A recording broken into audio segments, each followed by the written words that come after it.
stood for. You know me well, you see it all. My darkest nights, my deepest fears, I cry to you and you will hear.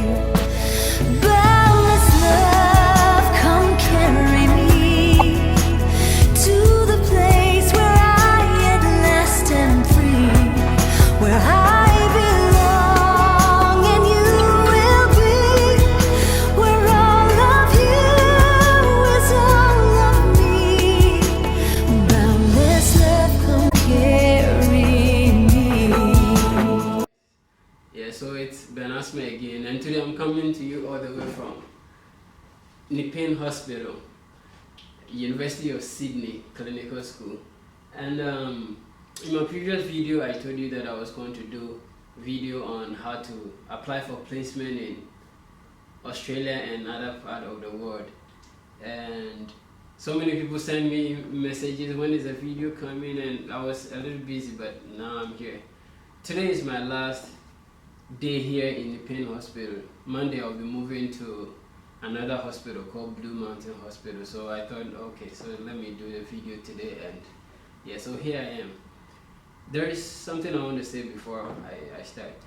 There are so many opportunities in so many countries for medical students and medical doctors to get international experience, but just few people know about it, and those who know about it and get the opportunity to go do not share the experience with others. And so I thought, okay, so I had it difficult, but I want to make it, easier for people who are coming or who are interested in also gaining gaining opportunities, to go do their electives. Yeah, so one thing you should know is that it is all paid, all the expenses will be on you, your flight ticket, your accommodation, your feeding, your everything. And in most hospitals they charge you for teaching you or giving you, opportunity there. And there are some organizations or group, I'll talk about it later, that also charge you to find you placement in so many countries. Yeah, so before I traveled, I mentored some of my juniors in China, and I was talking to them, and one of them asked me that, Dr. Ben, why is it that you're spending all this kind of money? And of course he didn't want to use waste because he's a little polite. He said, why are you spending all this money to go study in Australia? Why not study in one of our hospitals here in China? And it's very true that because for me, in my case, I'm spending more than my yearly fees in China just for my air ticket, my fees here and accommodation just for 4 weeks. It's more than my yearly fees in China. So people will argue that why do that? But for me, I think that gaining international experience is not just about shaping my future. I think it's more about shaping the future of my country's health system, or even the world health system. Because unlike business and economy where countries compete with each other, when it comes to medical problems, like recently we had Ebola outbreak in West Africa. It's a global problem. It's a problem that no one country can solve alone. So scientists or medical professionals come together to solve this kind of problems.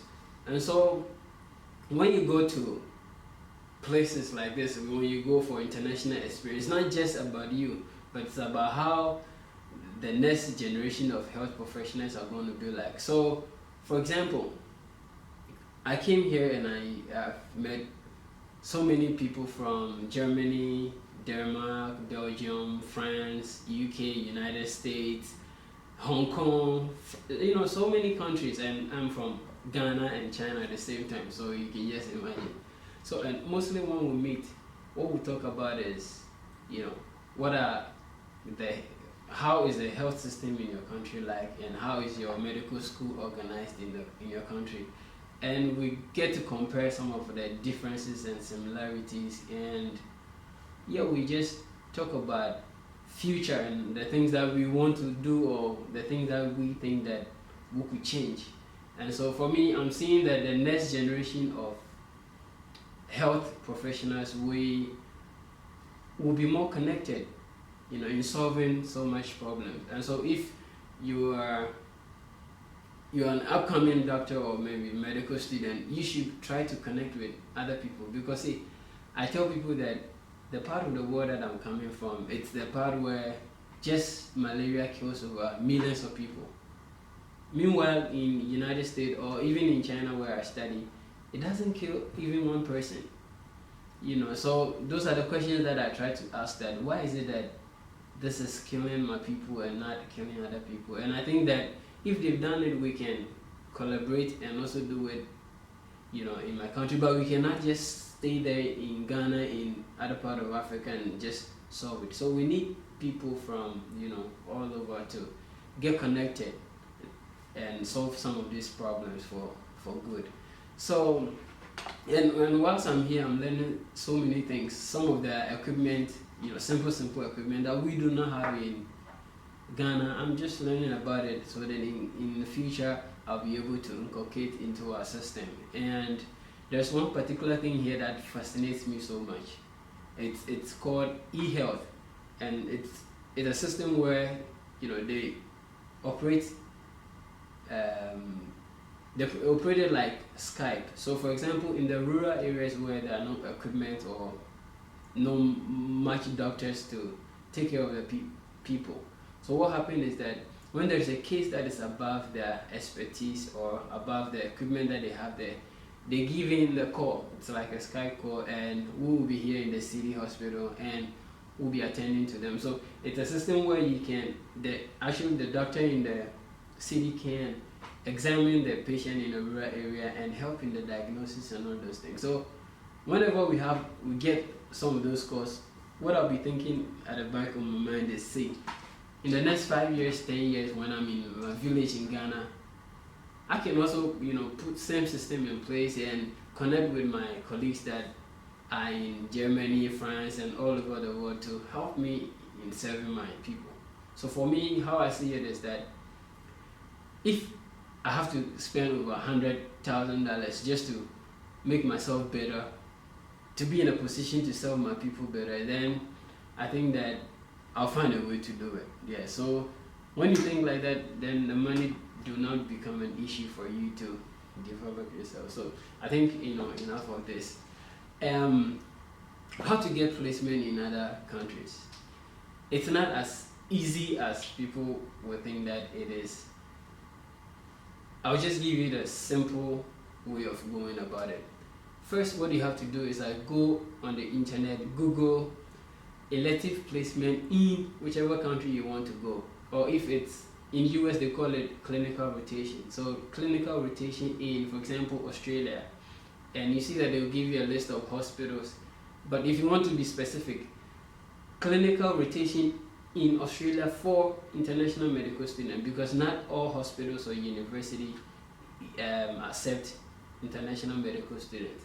So when you do that, now they'll give you a list of hospitals or universities. So you go directly to their website, and when you go there, you go to the section where it says international medical student placement, and you read about the instruction. But mostly what you see is that if you're international medical, apply to this, and we need this document, that document, and this document.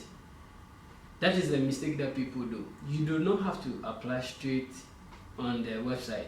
What you have to do is that you have to find emails of people working around those placements for international medical. So sometimes they tell you the executive director or whoever. You just find emails or the people who even work in the hospital, and then now you send them personal emails, individual, into their email, and then you talk to them about you want this opportunity. And for me, what I did was I wrote to them and I told them the reason why I want the opportunity, when I want it, and the kind of clinical skills that I will have at the time of my placement. And I sent messages to over hundreds of people. Some replied telling me that it's for Others reply telling me that they are not the people who are in charge, so now they direct me to somebody who is in charge. I send them emails, and they tell me that no, it's full. We come back next year. Some tell you that we don't accept foreigners anymore, and yeah. So the whole process is, do not. This is the tip that I'm giving you. That is the tip that helped me. Do not just go straight up to the website and start applying, because what happens is that there are so many people in the whole world who are applying to maybe University of Sydney. So if you apply directly, yours is going to be added to the numerous applications that they've received over the years. So chances are that they're not going to even review your application. So what you do is that you specifically, any hospital you want to. So if one hospital you send emails to, over, if 100 people, fine. Over 100 people, fine. If 50 people, to a point where, now some of them will reply back, others will not reply. So every hospital you go, that's what you do. So if there is, space, then somebody will email you and tell you that, okay, so we have space, so now start, do this, bring this material, go to your university and get a letter that says that you have been permitted to come and do your placement here. Go get your police report and medical report and all those things. But all those things should be done after you've been given the assurance, or somebody has replied to your message that we have a spot for you. Because I did that too. I applied directly, but I didn't get any. But when I started sending emails, and I sent emails, a few people replied, and yeah. And so for me, I was lucky. I got University of Sydney, and I also got Melbourne University. So I got 2 placements, and now I'm here. So that is the tip. So do not apply directly, because everybody is doing that. So you just send emails.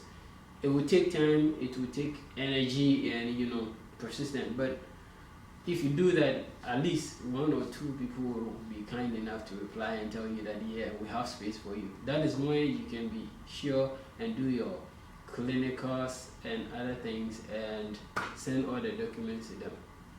So that is it. And about the visa, it's not a problem. If you get a good university or good hospital, reputable, you go, you just apply, and then they give you. So that is it.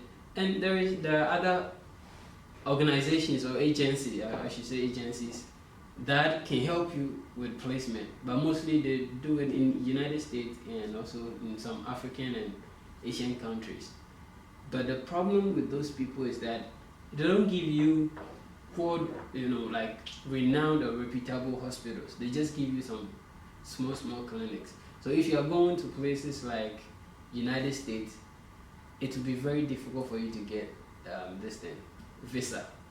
Yeah, some people are lucky they get a visa, but for me, I remember immediately after my step 1 exam, I applied to one agency, I will not mention them, and they gave me everything, my letter of acceptance, everything. But I went for visa interview 2 times and they bounced my visa.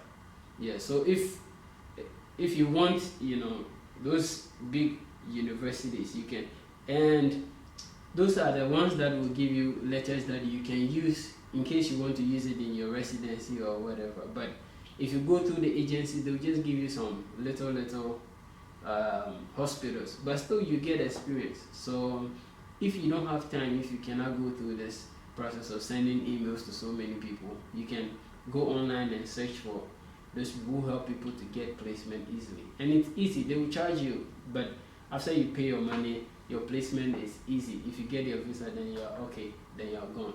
Yeah, so I think that is all to it. So in summary, what you have to do is that go online, go to the website, find emails, send them personal emails, tell them why you want to. And your reason should not be personal, that I want to come and do my master's or specialize after. No, it should be like you want to go help your people, and you need that experience for something that will benefit other people other than yourself. I think if you do that, they will reply you, and it will be a little bit easier for you. So send as many emails as you can, and hopefully some of them will reply you. Yeah, so this is me again, and I'll be sharing my real experience, the things that I got here in the hospital, and how things went, and with in my next video.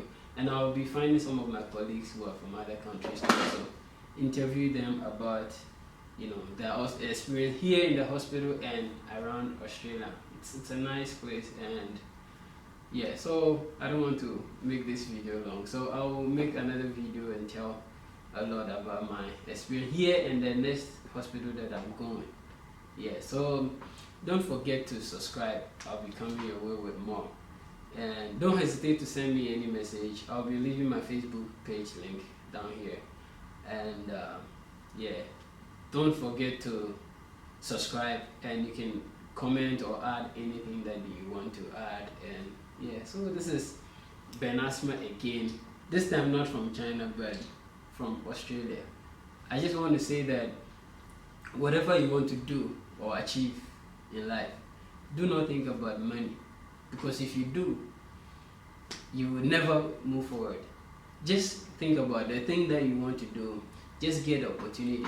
For me, what I tell myself always is that it is better to be prepared and not get an opportunity than to get an opportunity and not prepared.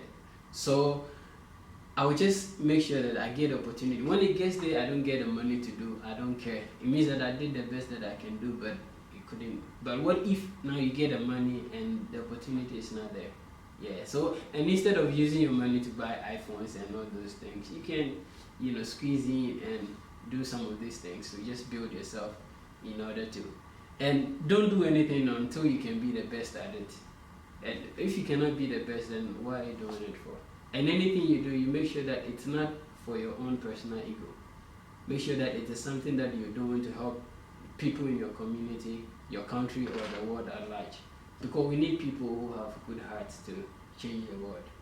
So yeah, thanks for your time, and I'm really, really hopeful that this can help somebody, if not, everybody. Yeah, so I'll see you next time. God bless.